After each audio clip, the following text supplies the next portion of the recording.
welcome back to the PlayStation Livecast, live here from the PlayStation Exhibit Hall. I'm Meredith Molinari, here with Marcus Nilsson of Need for Speed Rivals. Now, right now, let's talk about a little bit about Need for Speed Rivals. I was a big fan of Hot Pursuit, and I know this one also includes a cop car, but it's a little bit different this time.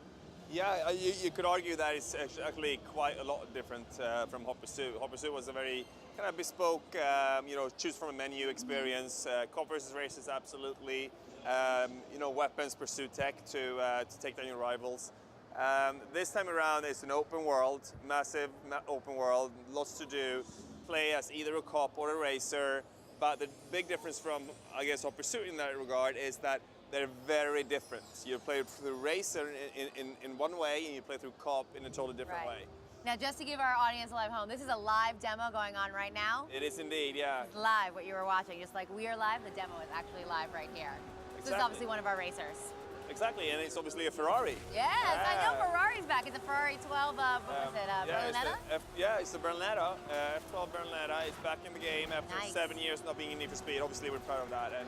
And, having a game about exotic cars and not having Ferrari is not really the perfect fit. So now they're back, and they're great to drive, and they obviously look great as well. Now, one of the things I was reading about is that the racers actually can have, they can get speed points. And then you can wager those speed points in the game to unlock different rewards. Can you talk a little about that? Yeah, I can do that and kind of correct the small mistakes in what you said there. Really, correct all my mistakes.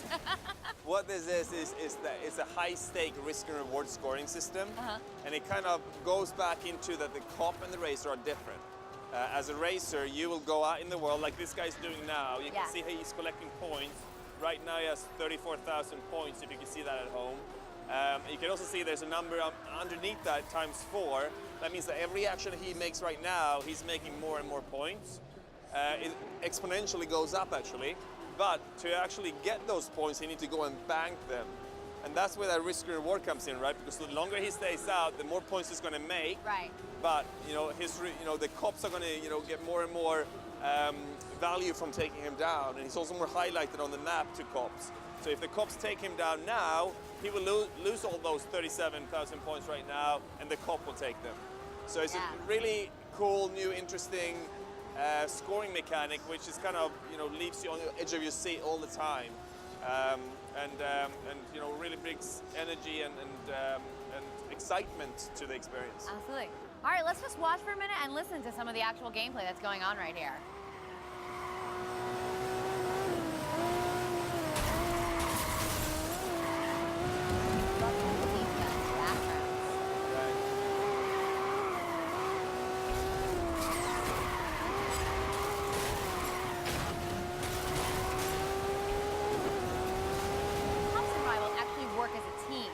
Is that correct? They can. They can. They can work as a team. Actually, it's beneficial for them to work as a team. But you absolutely do not have to. The kind of absolute biggest feature of this game is something we call All Drive. Right. Now this is how they socially connect, right? Yeah. Really, what that is something quite brand new. Instead of having a single-player experience, a co-op experience, and a multiplayer experience, we simply have one Need for Speed world, and you choose how to experience that. The way that works is that if you're playing the game, you're playing Rivals, and then I start playing Rivals and we're friends, that means that I'm going to be put into your world. So you can still be playing single player on your end, go through the progression. I'm playing single player, going through my progression. We do not need to see each other, even we want to, obviously. But then if it happens, and we happen to be on the same street or the same road, we go into either co-op or multiplayer experience seamlessly. There's no lobbies, no waiting. It just happens through player action, really. That's great. So you basically just kind of like keep an eye on your rear view. You never know when someone's going to come up behind you. Exactly. You need to keep out for your enemies and your friends. That's really great. Talk to me now. What about the aesthetic customization of the vehicles? Can the drivers actually, with their race cars or the cop cars, customize them? Yeah. In a game where we go. Obviously you can play through this game, offline alone, if you want that. But this layer of All Drive really adds a layer of playing with others. And when we have that layer, I think it's important to have a car that can actually express who you are. So if I want to have, show my love and have a red car with some decals on, obviously I want to be able to do that. So you can change color. You have license plates. You have decals on the car. You can change the rims and change the color of the rims. Great. So it's really, we want to be able to kind of give you the tool set to personalize yourself in your car. Cool. Now we saw the little EMP come up before. You got shockwaves. Any other gadgets at their disposal? There will be a number of gadgets in this game, which will all kind of fit into the progression of the game. Okay. The EMP is one of them. They will be upgradable, as in charge up time, the actual damage they make, and it really creates that spice, in the racing world. We're thinking a lot of kind of the rock paper scissors mechanics of that. So what you do, I can kind of counter, but when I do something, you can counter that, and at the end of the day, someone's going to win, right? That's great. Now, as far as All Drive is concerned, is that available online only, or can that be local as well? So All Drive itself is not a game mode per se. It's just a way of playing. So if you're playing this game alone, you will be playing it with AI, obviously. Yes. And the way it's going to play out is that you start playing this game, you go through the kind of tutorial, and we're going to ask you, do you want to let other people into your game or not? And if you do you want that to only to be friends, or do you want to open it to everyone? Oh, great. So you can kind of control who comes in and out of your racing absolutely. world. Absolutely. If you then, when you play, open up to friends, and we are friends, I can easily come into your world totally seamlessly. You won't even notice it. That's so great. All right, well, release date? When can we get our hands on it?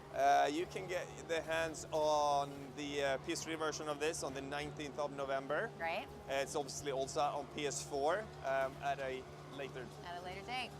All right, awesome.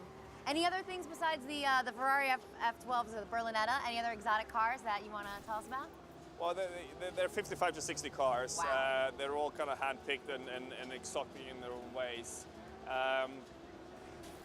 The thing that really kind of makes those cars stand out, though, I'd assume, is the way that we can build them and light them, and using use of the Frostbite 3 engine.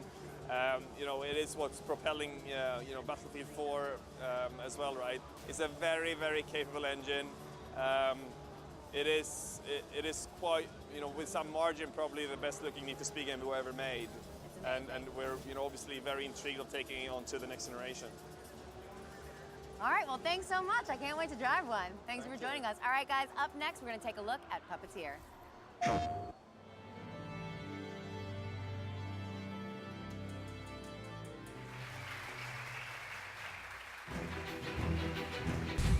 A short time ago, in a galaxy far from far away.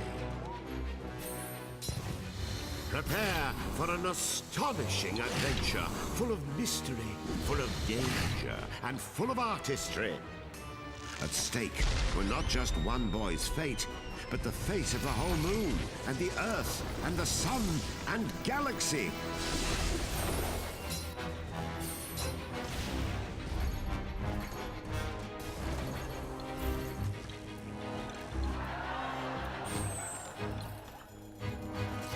As the clash grew even clashier, the boy snipped, sliced, and sundered with the cold realization his life counted on it. The flimsy soul of a selfish boy had become the adamantine soul of a hero. Kutaro, may the forceps, scissors, be with you.